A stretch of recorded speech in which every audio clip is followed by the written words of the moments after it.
નમસ્તે મિત્રો, આ વિડીયોમાં મહાશિવરાત્રિની સંપૂર્ણ વિગતો અને તેના ગૂઢ રહસ્યો વિશે જાણીશું. મહાશિવરાત્રિની અનોખી કહાની.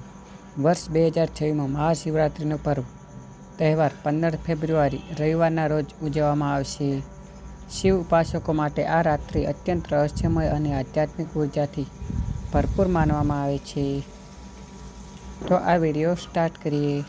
તેમાં મહાશિવરાત્રિના ગૂઢ રહસ્યો અને તેના વિશેની સંપૂર્ણ માહિતી મેળવીશું. મહાશિવરાત્રિ 2026 તારીખ અને શુભ મુહૂર્ત.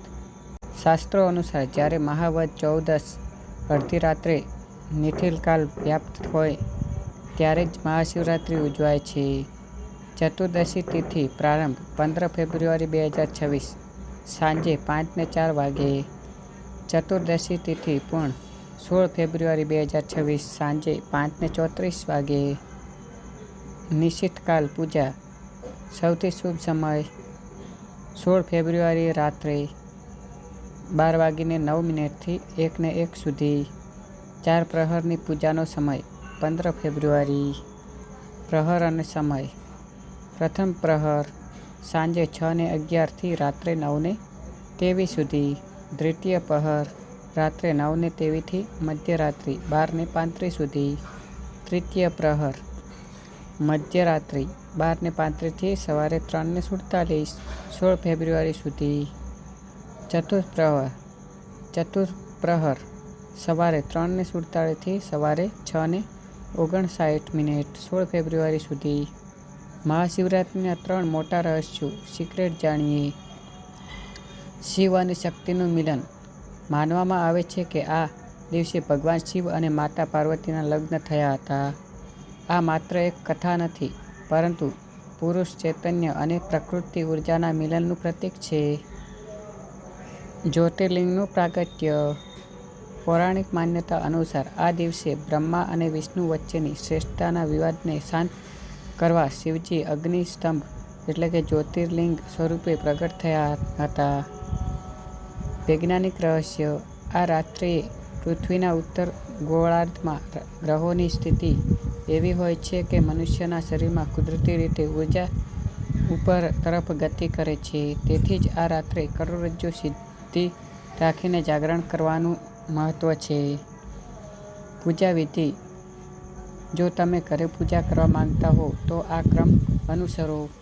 સંકલ્પ. સવારે સ્નાન કરી હાથમાં જળ રાખી શિવરાત્રિના વ્રતનો સંકલ્પ લો. અભિષેક. શિવલિંગ પર જળ, દૂધ, દહીં, મધ અને ઘી પંચામૃતથી અભિષેક કરો. 2026માં સર્વાર્થ સિદ્ધિ યોગ હોવાથી મધથી અભિષેક કરવાથી અટકેલા કાર્યો પૂર્ણ થશે. બીલીપત્ર. ઓમ નમઃ શિવાય મંત્ર બોલીને 3 પાનવાળું બીલીપત્ર અર્પણ કરો. મંત્ર જાપ. આખી રાત દરમિયાન મહામૃત્યુંજય મંત્ર અથવા ઓમ નમઃ શિવાયના જાપ કરવાથી નકારાત્મક ઉર્જા દૂર થાય છે. પારણા. 16 ફેબ્રુઆરી સવારે 6:59 થી બપોરે 3:24 વચ્ચે વ્રત ખોલી શકાય.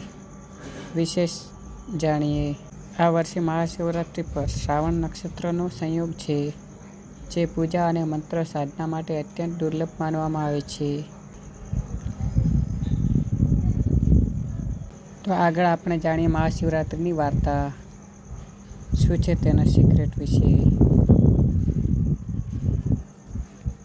દર વર્ષે આપણે મહાશિવરાત્રિ ઉજવીએ છીએ. મંદિરમાં લાંબી લાઈનો લગાડીએ છીએ. દૂધ અભિષેક, ઉપવાસ અને રાત્રિ જાગરણ પણ આવે છે. એક ગંભીર સવાલ: શું આપણે મહાશિવરાત્રિ સમજીને ઉજવીએ છીએ કે બસ જોઈને? આજે 2026માં ચાલો મહાશિવરાત્રિને ભાવનાથી નહીં પણ સમજથી સમજીએ. શિવ કોઈ વ્યક્તિ નથી, આ સૌથી મોટું રહસ્ય છે. શિવ કોઈ ચોક્કસ આકાર નથી ધરાવતા. ભગવાન નથી. શિવ કોઈ સિંહાસન પર બેઠેલા રાજા નથી. શિવ એટલે કોન્શિયસ અર્થાત જાગ્રત અવસ્થા. એટલે જ શિવને જન્મ નથી, મૃત્યુ નથી અને પરિવાર નથી. શિવ જે બધું જોઈ રહ્યો છે. શિવલિંગ શું છે જે 90% લોકો નથી જાણતા.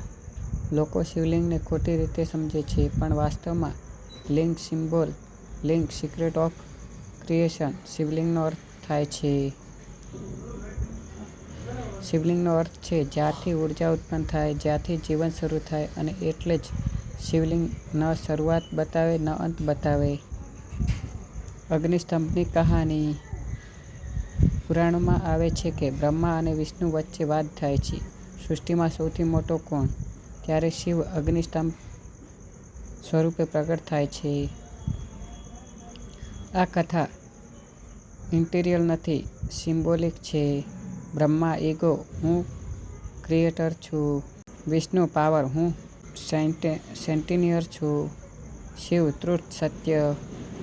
બંને પોતાની હદ શોધવા જાય છે, પણ કોઈને અંત નથી મળતો. સત્યનો કોઈ અંત નથી. Secret fact. બ્રહ્માનું 5મું મુખ કેમ કાપ્યું? આ ઘટના ઘણી મિસઅન્ડરસ્ટુડ છે. શિવને બ્રહ્માને સજા હિંસાથી નહીં, પણ અહંકારના વિનાશ માટે આપી. 5મું મુખ, હું બધું જાણું છું, એવો ઘમંડ હતો, તેથી બ્રહ્માનું મુખ કાપી નાખ્યું. જ્યાં ઈગો આવે છે, ત્યાં નોલેજ ખતમ થાય છે. મહાશિવરાત્રિ રાતે કેમ?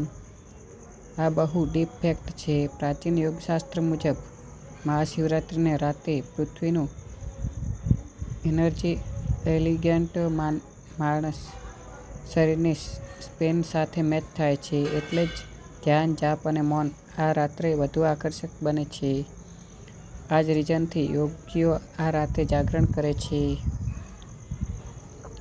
ઉપવાસ ધાર્મિક નહીં, પણ વૈજ્ઞાનિક. ઉપવાસનો હેતુ ભગવાનને ખુશ કરવાનો નથી. ઉપવાસનો હેતુ છે પાચન તંત્રને આરામ, ઇન્દ્રિયો પર નિયંત્રણ અને મનને શાંત કરવું.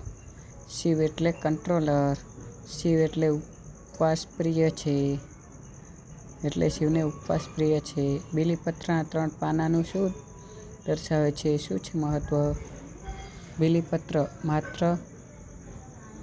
પાંદડું નથી, 3 પાના, મન, વાણી અને કર્મ. શિવને ચડાવવાનો અર્થ, આ ત્રણેય શુદ્ધ રાખવાનો સંકલ્પ. મહાશિવરાત્રિ 2026. આજના યુગમાં મેસેજ.